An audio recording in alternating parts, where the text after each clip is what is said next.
ज्ञानी बुद्ध उसी को कहते हैं जो ध्यान में लगा है। वही है धीर पुरुष, जो ध्यान में लगा है। जो ज्ञान का अर्जन कर रहा है वो ज्ञानी नहीं है, विद्वान होगा। जो ध्यान का अर्जन कर रहा है वही ज्ञानी है, वही धीर है। क्योंकि ज्ञान तो बासा है और उधार है, ध्यान से अपनी अनुभूति संग्रहित होती। जो ध्यान में लगे वे धीर, जो परम शांत निर्वाण में रत है।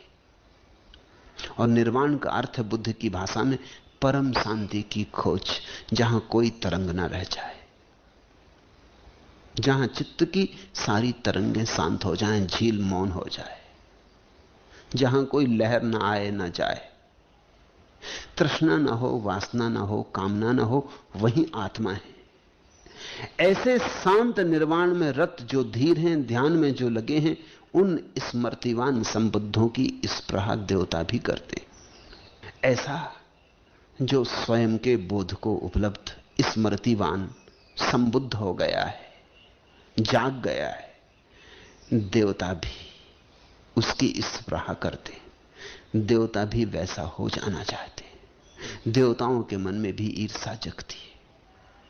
इस गाथा को जब कहा, उस परिस्थिति को समझ लेना जरूरी है। बुद्ध ने श्रावस्ती में 3 मास का वर्षावास पूरा किया।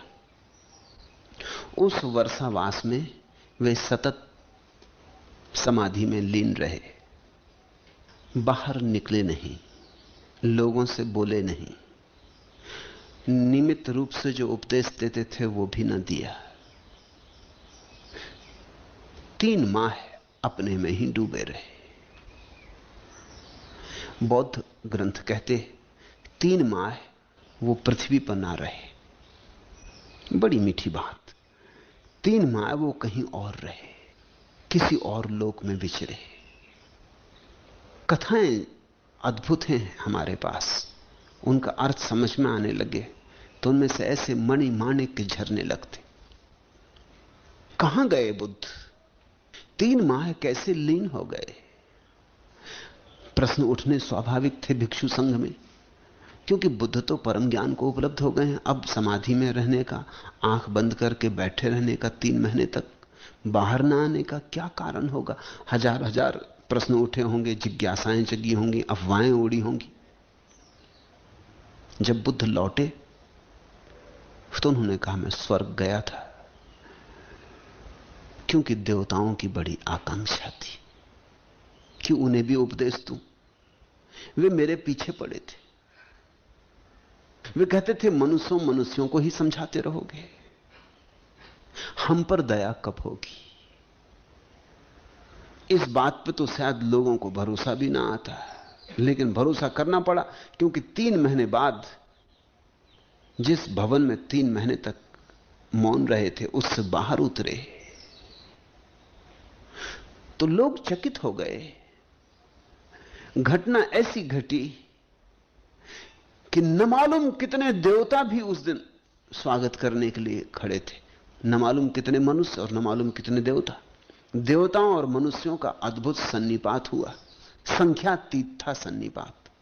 देवता मनुष्यों को देखने लगे और मनुष्य देवताओं को देखने लगे। मनुष्यों को तो बिल्कुल भरोसा ही ना आया कि ये देवता यहां क्या कर रहे हैं, ये यहां कैसे आए। बुद्ध की बात पर तो शायद वो भरोसा भी ना करते, लेकिन जब ये अनंत अनंत देवता स्वागत के लिए खड़े थे तो उन्हें मानना ही पड़ा कि बुद्ध कहते हैं वो 3 माह तक स्वर्ग में रहे, वहां देवताओं को समझाया, जरूर समझाया होगा, इतने भक्त हो गए पैदा, वो सब खड़े हैं द्वार पर स्वागत करने के लिए। उस दिन भगवान की शोभा अवर्णनीय थी, जैसे उनके चारों ओर इंद्रधनुष घिरा था। 7 रंग उनके देह से फूट रहे थे, सभी रंगों की अभिव्यक्ति हो रही थी। भगवान के प्रमुख शिष्य सारिपुत्र ने उनका स्वागत करते हुए कहा, भगवान, न तो ऐसा कभी देखा था और न सुना था। उसे बहुत दिन हो गए भगवान के साथ रहते, लेकिन ऐसा कभी उसने सुना भी नहीं था, देखा भी नहीं था कि देवता और भगवान के लिए आतुर होकर खड़े हैं स्वागत में। भंते, मनुष्य ही नहीं, देवता भी आपको चाहते हैं? ऐसी उसने जिज्ञासा की। तब भगवान ने कहा, संबोधि परम घटना है, उसके पार कुछ भी नहीं। स्वभावतः देवता भी उसके लिए तरसते हैं, लालायित होते हैं। और तब उन्होंने यह गाथा कही, ए ज्ञान पशुता धीरा नेक खम उपम से रता देवामि तेसम पिहंती संबुद्धानम सती मतम। जो धीर ध्यान में लगे हैं, परम शांत निर्वाण में रत हैं, उन स्मृतिवान संबद्धों की स्पृहा देवता भी करते हैं। अब इस कथा को समझने की कोशिश करें। देवता शब्द से बहुत परेशान मत हो जाना। अकेला भारत ऐसा देश है जिसने ध्यान की गहरी गहराइयों में प्रवेश किया है या ध्यान की ऊंची ऊंचाइयों में गया है। अकेला भारत ऐसा देश है जिसको यह बात साफ हो गई है कि आदमी सबसे ऊपर नहीं, मनुष्य से ऊपर भी चैतन्य की दशाएं। देवता का इतना ही अर्थ होता है। जैसे मनुष्य के नीचे पशु पक्षी हैं, ऐसे मनुष्य के ऊपर देवता हैं, देवताओं की कोठियां हैं। और यह बात तर्कयुक्त मालूम पड़ती है, क्योंकि मनुष्य अंत हो भी क्यों? आखिर मनुष्य पर सारा विकास रुके भी क्यों? मनुष्य मध्य में है, पीछे बड़ी यात्रा है और आगे बड़ी यात्रा है।